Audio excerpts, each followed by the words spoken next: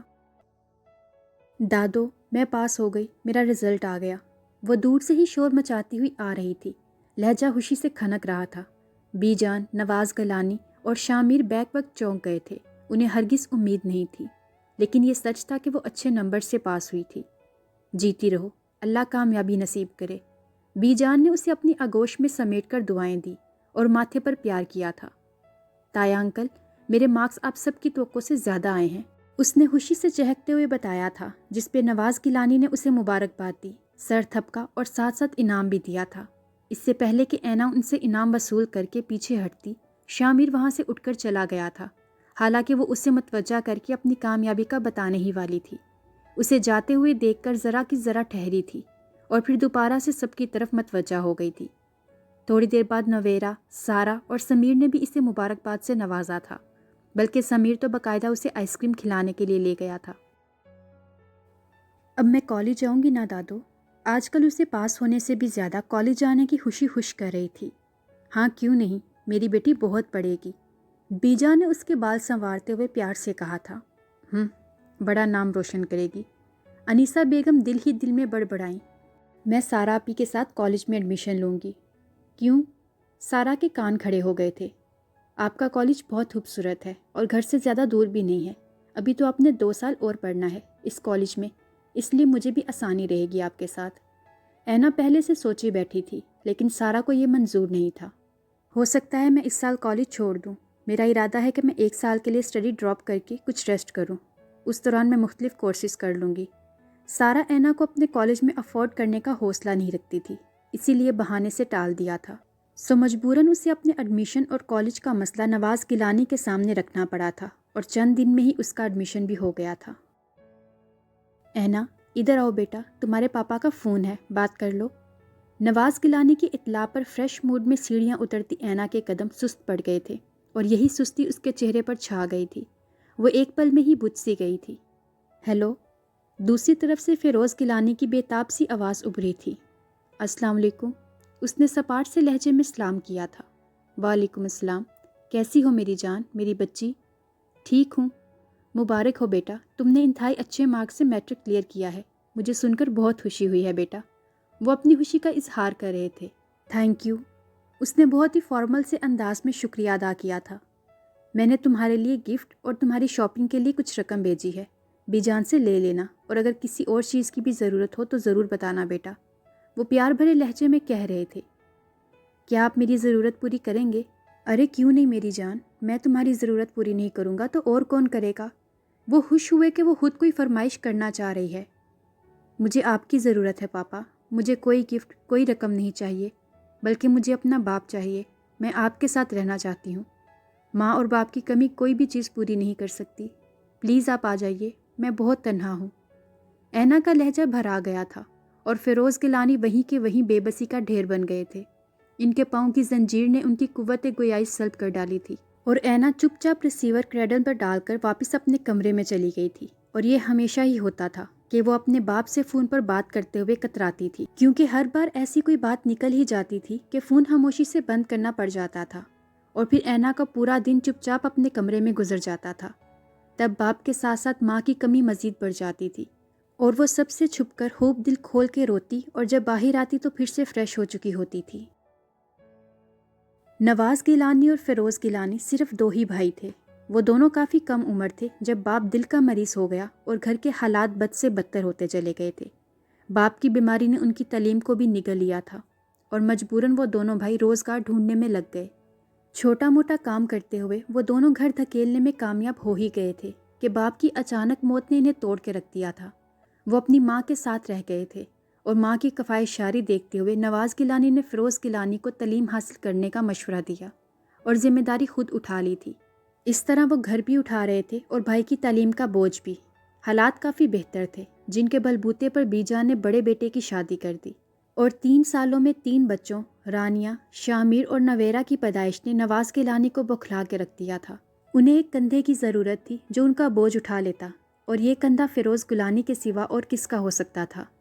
اور اپنی تعلیم سے فارغ ہوتے ہی فیروز گیلانی نے انگلینڈ جانے کا فیصلہ کیا تھا، کیونکہ اپنے ملک میں وہ سالوں دھکے کھاتے رہتے پھر بھی اچھی جاب ملنا ناممکن تھا اور نہ ہی ان کے حالات بدل سکتے تھے۔ سو پیسہ کمانے کی غرض نے انہیں اپنوں سے دور کر ڈالا تھا۔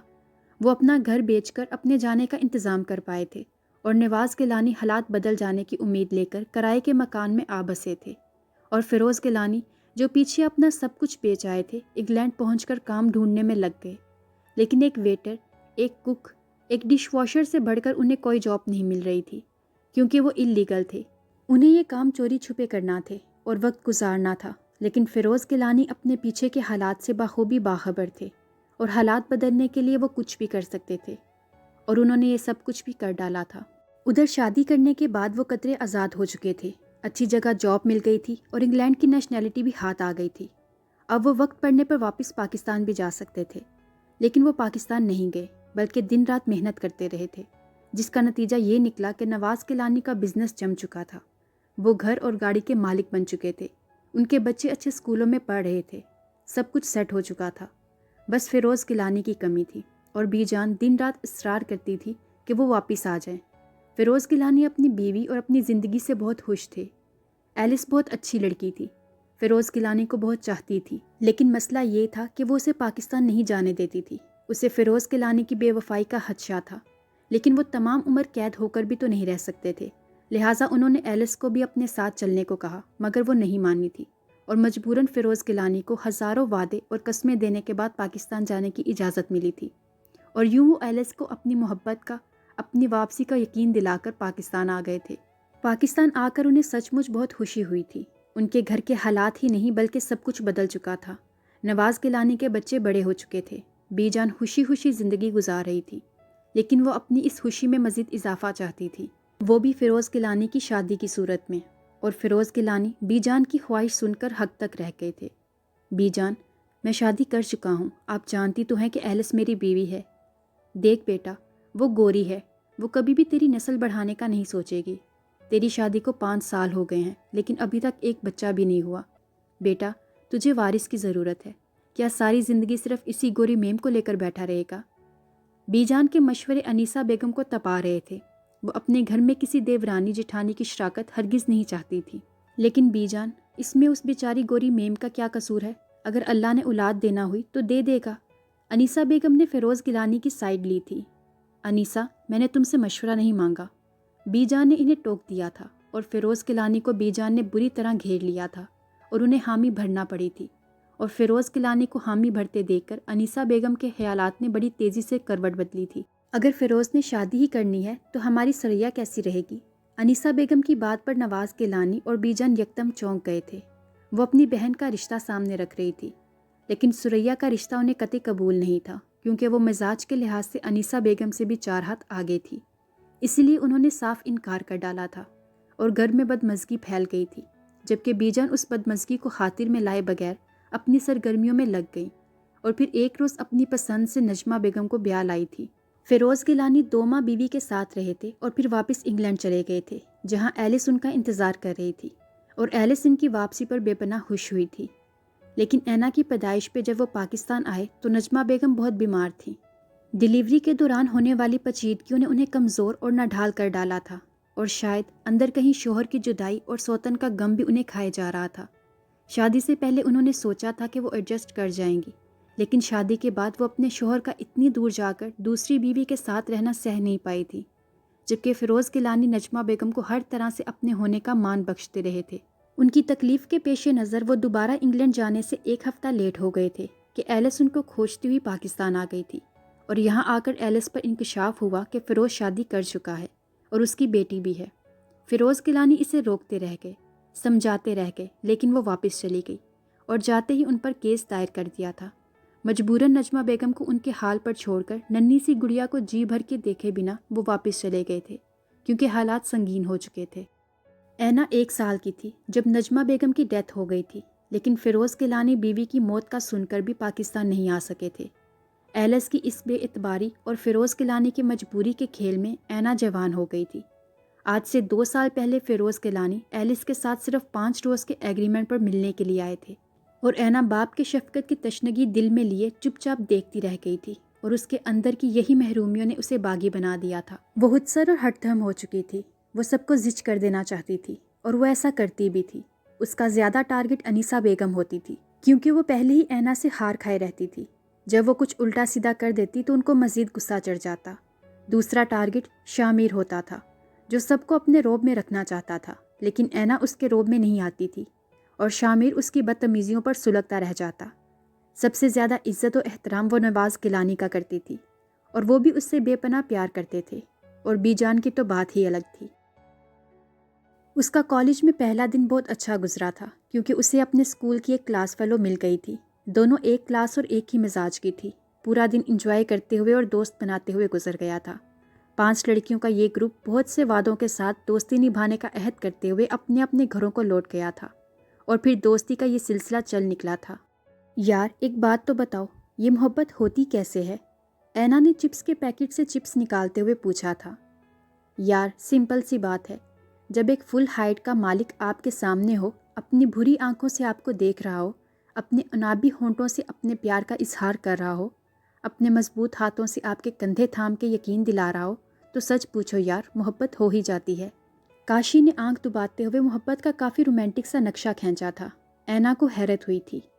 ہائے، محبت کے لیے فل ہائٹ، بھری آنکھیں، انابی ہونٹ اور مضبوط ہونا کیا ضروری ہے؟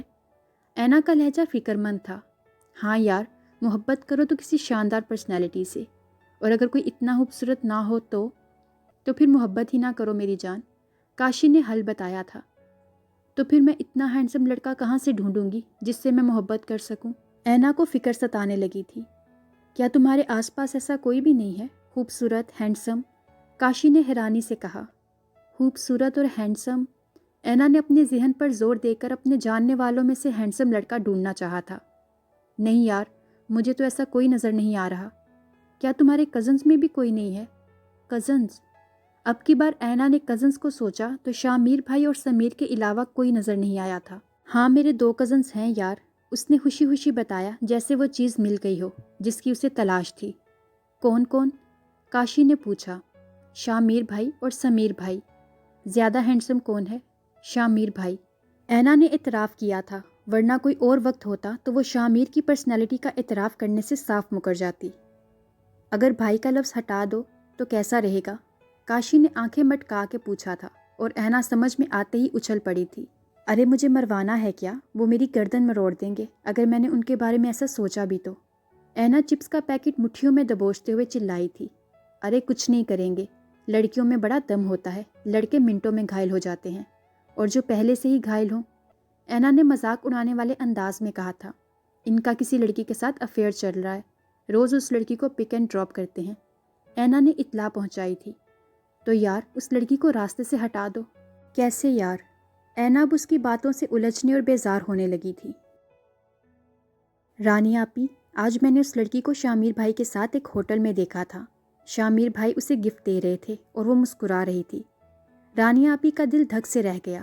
اب کیا کریں؟ شامیر کو کیسے منع کریں کہ وہ اس لڑکی سے میل جول نہ رکھے؟ رانی آپی کا لہجہ پرسوچ اور فکر مند تھا۔ شامیر کو نہیں، آپ اس لڑکی کو منع کریں جو ان کے پیچھے پڑی ہے۔ اینا نے راستہ دکھایا۔ اس لڑکی کو منع؟ مگر کیسے؟ ارے آپی، سمپل سی بات ہے، اس کے گھر جائیں، اسے کھری کھری سنا کر واپس آ جائیں۔ اینا کے خیال میں یہ سب کرنا بہت آسان تھا۔ نہیں اینا، ایسے کیسے ہو سکتا ہے بھلا؟ شامیر کو ہی سمجھانے کی کوشش کرتی ہوں۔ آپی وہ نہیں سمجھیں گے، بلکہ وہ آپ پر غصہ کریں گے، اس لیے بہتر ہے کہ آپ شارٹ کٹ استعمال کریں۔ اینا کی آنکھوں پہ کاشی کی پڑھائی پٹی بندھی ہوئی تھی، اور اس نے رانیہ کو اتنا پمپ کر دیا تھا کہ وہ اس لڑکی کے گھر جا پہنچی تھی۔ آپ کس کے کہنے پہ اریحا کے گھر گئی تھی؟ شامیر زندگی میں پہلی بار رانی آپی کے ساتھ اس لہجے میں بولا تھا جس پہ انہیں دکھ ہوا تھا۔ غلط لوگوں کی صحبت کا یہی تو اثر ہے کہ تم اپنے بڑوں کے سامنے اس لہجے میں بات کر رہے ہو۔ غلط وہ لوگ نہیں، غلط آپ لوگ ہیں۔ آپ کی سوچ غلط ہے۔ آپ نے ہر تعلق کو ایک ہی ترازو میں تو تولنا سیکھا ہے۔ ہاں آج کل کی لڑکیاں جیسی ہیں ان کا ہمیں خوب پتہ ہے، رانی آپی نے غصے سے کہا تھا۔ اس وقت تو تل ملاتے ہوئے وہ وہاں سے چلا گیا، مگر جب شام کو اریحا سے واقعات کی تفصیل سنی تو اس کا چہرہ لال بھبوکا ہو رہا تھا۔ اس کا رخ اینا کے کمرے کی طرف تھا۔ آپ؟